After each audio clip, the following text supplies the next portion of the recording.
Kiko Pangilinan, hindi sang-ayon sa 20 pesos per kilo na bigas na plano ng government.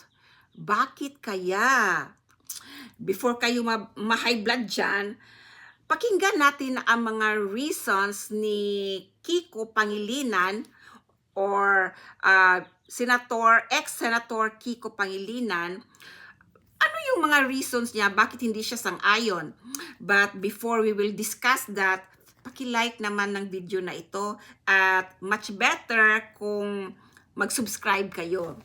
Anyways, ito yung pilot program or ito yung program na ipinangako ni Bongbong Marcos noong election 2022. At ang plano nga ng government ay merong pilot run na they will do it in the 3 regions in Visayas, Region 6, 7, and 8. Region 6, nandyan yung Iloilo, Guimaras, Region 7, Siquijor, Cebu, part of Leyte, I guess, and then Dumaguete. Yeah, Negros yung Dumaguete, di ba? Region 8 is Samar, and then part of Leyte.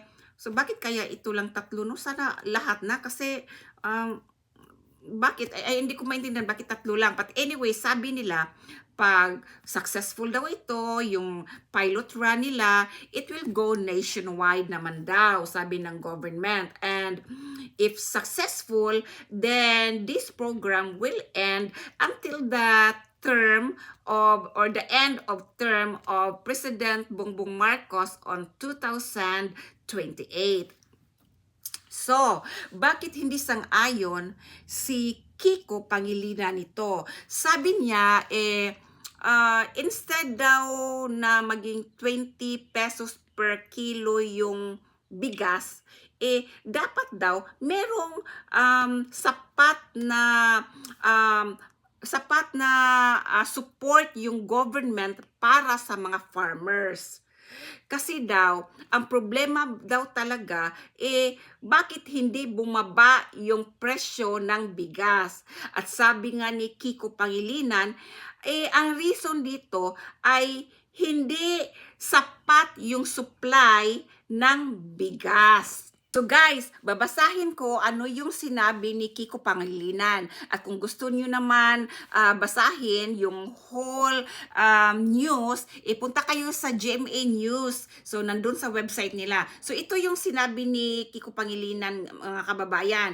Obviously, hindi marami ang makikinabang dyan sa 20 pesos per kilo nga. Ang susi pa rin dyan, eventually, is paano yung papalawigin yung ani ng ating mga farmers para magkaroon ng sapat na supply.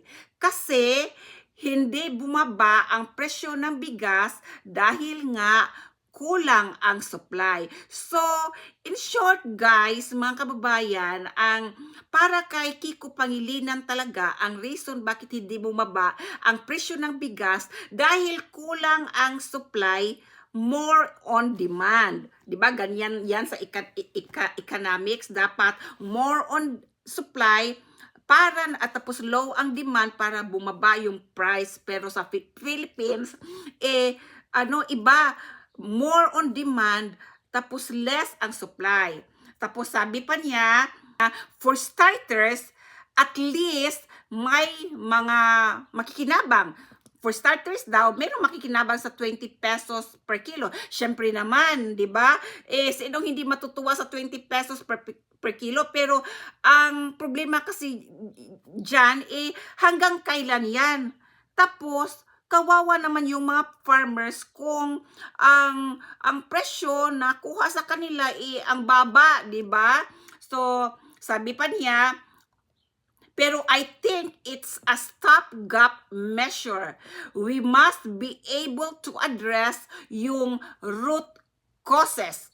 Bakit hindi productive ang farmers? Bakit hindi productive ang farmers? So meaning, bakit konti lang yung ani ng mga farmers? Bakit hindi maganda ang ani? So meaning, yung mga bigas natin hindi good quality. Bakit kulang ang government support sa mga rice farmers para makapag-produce ng sapat?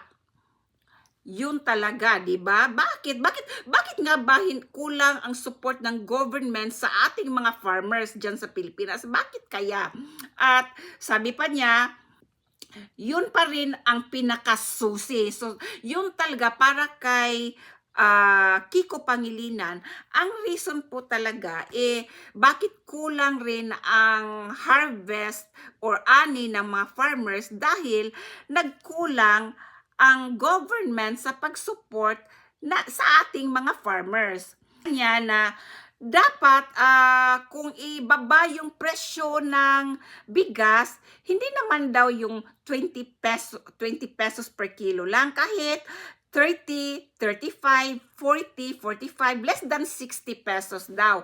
More than 20 but less than 60 pesos per kilo. Sabi rin ni Kiko Pangilinan na he is urging the government na dapat bumili na directly to the farmers para meron namang competitive price at tama na presyo para sa bigas dahil wala na ngang mga middlemen kasi itong mga middlemen 'di ba may ano sila, markup sila kaya naging mataas yung price ng bigas.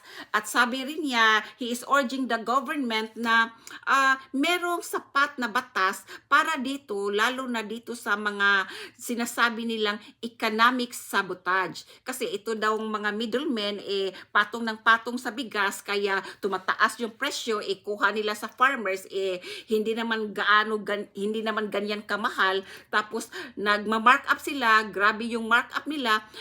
Tawag daw doon economic sabotage. At sabi nga ni Kiko Pangilinan, sana ang government ay merong sapat na batas para parusahan ang mga economic anong tawag dito, mga tao or mga middlemen na nagsasabotage nga ng presyo. So kasi daw ito daw kaso na ito, kung maparusahan at guilty ka ay non-bailable pala ito. So yan ang gusto ni Kiko Pangilinan na ang government ay bibili na diretso sa farmers para hindi naman magiging masyadong mataas yung price kasi nga wala ng middleman. Tapos kung merong mga traders dyan or mga middlemen, kung nagma-mark up sila ng bigas na grabe yung taas, dapat parusahan at kasuhan kasi economic sabotage na daw yan. Hanggang dyan na lang tayo mga kababayan. So, sang-ayon ba kayo sa mga reasons ni Kiko Pangilinan nito? May sense kaya? Tama kaya to? So, paki-like naman at saka comment naman dyan. Manood din kayo sa ibang mga videos ko ha. Tapos, please subscribe. Thank you so much. Ingat kayo dyan.